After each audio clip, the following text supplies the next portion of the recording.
Dalam tahun-tahun menuju kemerdekaan, telah timbul kesedaran di kalangan pemimpin dan rakyat Malaysia tentang betapa mustahaknya diadakan satu sistem pendidikan kebangsaan untuk menggantikan sistem pendidikan penjajah bagi memenuhi kehendak negara. Setiap sistem digubal dan ditambah baik mengikut keadaan yang sesuai dengan semasa. Kerana itu, atas rasional ini, satu persatu sistem pendidikan diwujudkan, sekaligus menggantikan sistem pendidikan penjajah pada masa itu.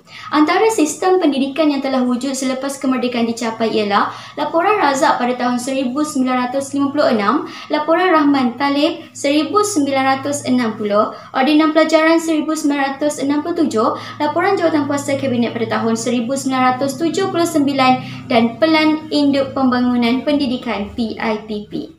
Sistem pendidikan selepas kemerdekaan telah menggantikan sistem pendidikan penjajah. Melalui usaha itu lahir satu dasar pendidikan kebangsaan melalui Penyata Razak 1956 dan dimaktubkan dalam Ordinan Pelajaran 1957. Saya akan membentangkan tentang Penyata Razak dan Laporan Rahman Talib.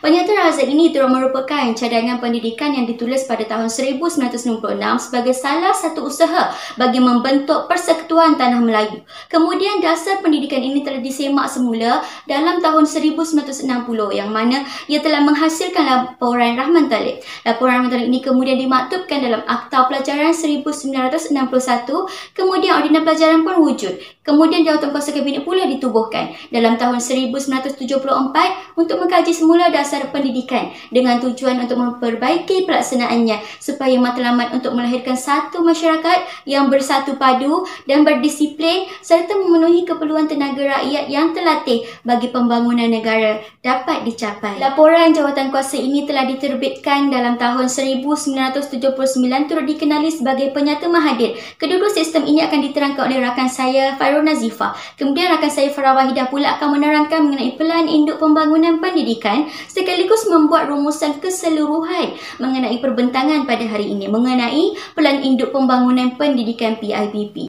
Ianya diwujudkan untuk melaksanakan dan merealisasikan satu sistem pendidikan yang holistik, progresif, bermoral dan bertaraf dunia.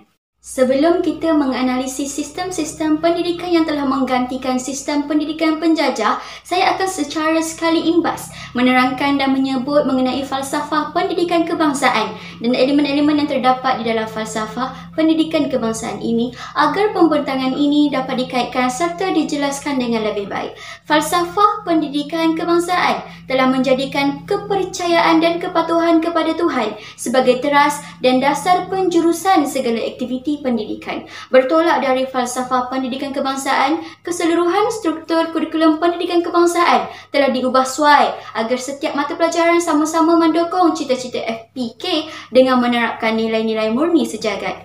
Falsafah pendidikan kebangsaan yang diasaskan kepada hasrat serta aspirasi negara ini memberi penekanan kepada usaha melahirkan insan yang berilmu dan berakhlak, seimbang dan harmonis yang boleh mencapai kesejahteraan diri dan memberi sumbangan kepada keharmonian dan kemakmuran masyarakat dan negara. Dan ini menjadi satu matlamat penting sistem pendidikan kebangsaan. Falsafah pendidikan kebangsaan mengandungi lebih daripada 10 elemen di dalamnya. Elemen ini yang bergabung dan bersatu hingga akhirnya membentuk sebuah falsafah atau garis panduan yang digunakan pakai dalam sistem pendidikan di negara kita. Laporan Razak atau nama lainnya Penyata Razak telah diperkenalkan pada April 1956 yang bertujuan mewujudkan sistem pelajaran yang sama bagi semua kaum. Laporan ini diketuai oleh Allahyarham Tunku Abdul Razak dan ia boleh dianggap sebagai batu asas bagi perkembangan sistem pendidikan kebangsaan. Ia menyatakan tujuan dasar pelajaran di dalam negeri ini ialah bermaksud hendak menyatukan anak-anak daripada semua bangsa di dalam negeri ini dengan memakai satu peraturan pelajaran yang meliputi semua bangsa dengan menggunakan bahasa kebangsaan sebagai bahasa pengantar yang besar, walaupun perkara ini tidak dapat dilaksanakan dengan serta-merta.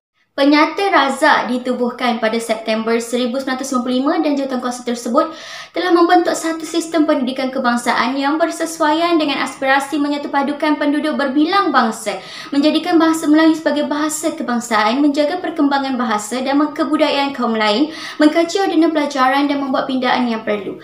Jawatankuasa khas telah dibentuk bagi menyusun dan melaksanakan dasar pelajaran kebangsaan pada bulan Ogos 1955. Dasar ini bertujuan menyatupadukan kaum-kaum di tanah Melayu di samping menjadikan bahasa Melayu sebagai bahasa kebangsaan serta mengkaji semula sistem pelajaran termasuk Undang-Undang Pelajaran tahun 1952. Dengan penguatkuasaan penyata ini lahirlah satu institusi baru yang beraliran kebangsaan yang terkenal sebagai Sekolah Menengah Kebangsaan. Institusi ini juga tidak ketinggalan memberi peruntukan bagi mendaulatkan pelajaran agama Islam. Berikut merupakan kandungan Penyata Razak 1956. Antara kandungannya ialah sekolah rendah diwajibkan. Sekolah rendah dibahagikan kepada sekolah rendah kebangsaan yang menggunakan bahasa Melayu sebagai bahasa pengantar dan sekolah rendah jenis kebangsaan yang menggunakan bahasa Inggeris, Cina dan Tamil sebagai bahasa pengantar. Bahasa Melayu dan bahasa Inggeris merupakan mata pelajaran yang wajib. Seterusnya, murid keturunan Cina dan Tamil di sekolah aliran Inggeris diberi peluang mempelajari bahasa ibundanya jika ada 15 orang atau lebih murid yang ingin belajar bahasa tersebut. Kemudian, guru-guru mestilah mempunyai sijil sekolah menengah rendah dan mendapat latihan sepenuh masa setahun dan separuh masa 2 tahun.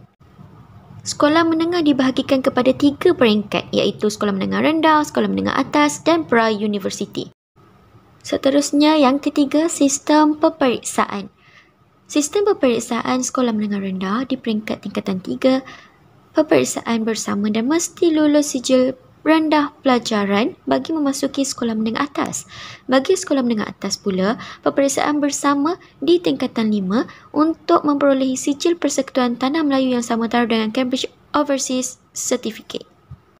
Seterusnya bagi pra-universiti, peperiksaan di pra-universiti tahun kedua untuk memperolehi sijil tinggi pelajaran SDP atau HSC untuk memasuki universiti.